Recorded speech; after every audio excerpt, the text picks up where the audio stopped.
this video, I'm going to show you how to transform an Agrobacterium by the freeze-thaw method.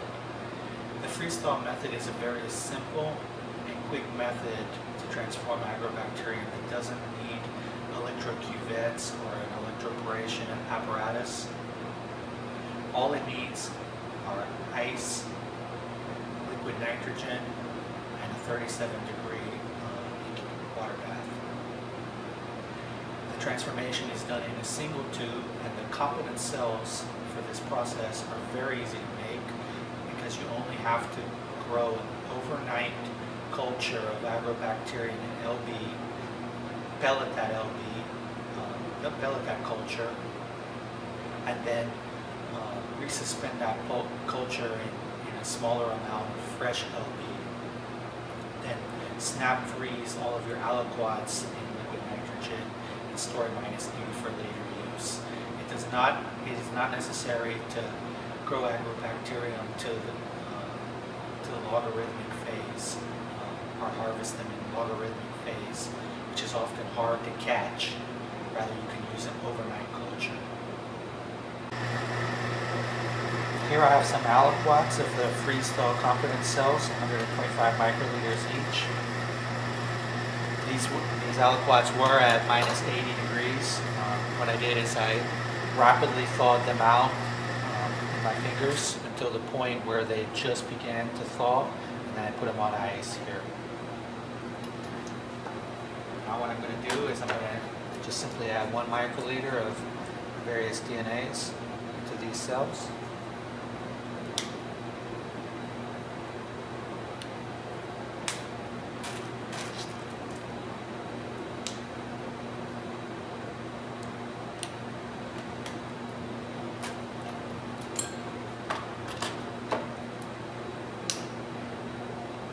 This method is not as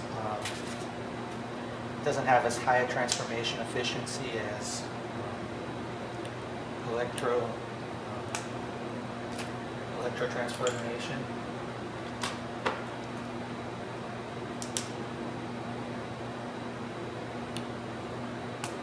But it produces more than enough colonies for us to use, and it has a lot of advantages. One, that you don't need to use the electrocuvettes, which are kind of expensive.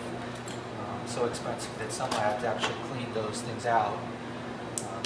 Second advantage is that, again, this entire transformation will happen in a single tube. There will be no transferring of your competent cells between tubes. You don't need to add any recovery media to these tubes because they already have fresh LB.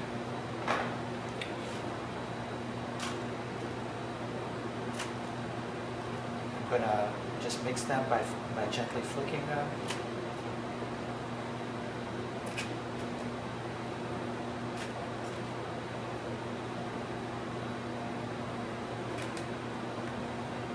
Another really big advantage for this method, again, like I said, is that making the cells is very easy.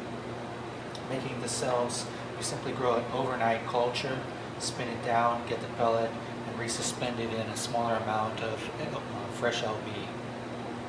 You don't have to catch the cells in their log phase growth, in their early log phase growth, which is often easy to miss over time.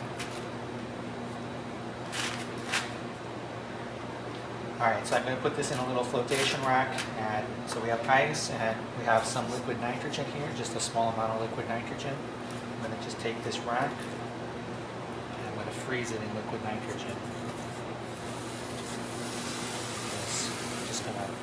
It's a very small amount of liquid nitrogen that's needed for this. And when I'm done with this, I can pour the liquid nitrogen back in the dewar. So you're going to freeze really fast.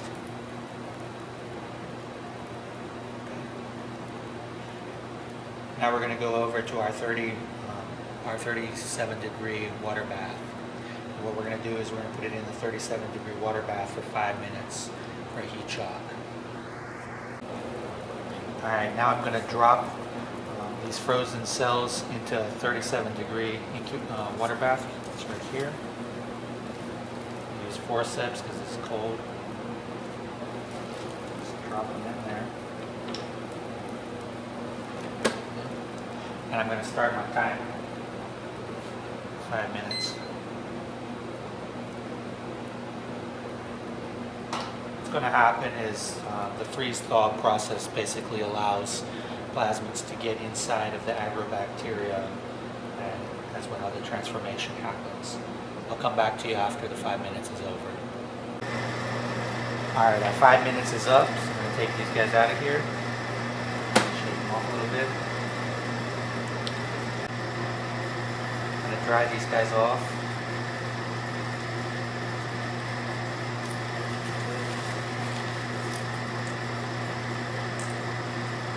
Now we're going to need to take them over to a 28-degree shaker, and we'll shake them for at least 20 minutes. 20 minutes seems to be sufficient to get recovery before we put them on kanamycin plates. You could shake them for up to an hour. You could put this in the shaker any number of ways, but I'm just going to tape them to the shaker like this. Alright, it's been 20 minutes of shaking at 28 degrees. So I'm going to take these guys out and then we'll go plate them. So plating will be the same as plating anything else. It will be the same as plating E. coli. And make sure you label your plates first on the bottom. And we're just going to transfer this 125 microliters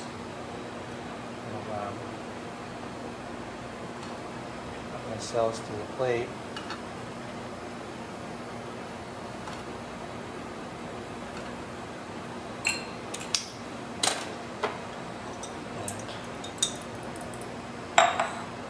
Light our spreader on fire.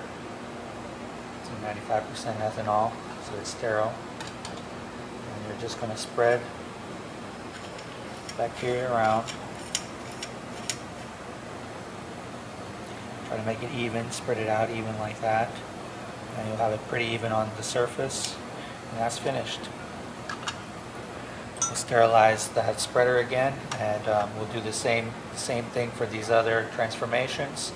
And then after that, these plates go upside down in a 28-degree incubator for 2 days. After 2 days, you'll see colonies, and you should have somewhere in the order of hundreds of colonies on each plate. After 2 days of incubation, we got some Agrobacterium colonies. Thank you for watching.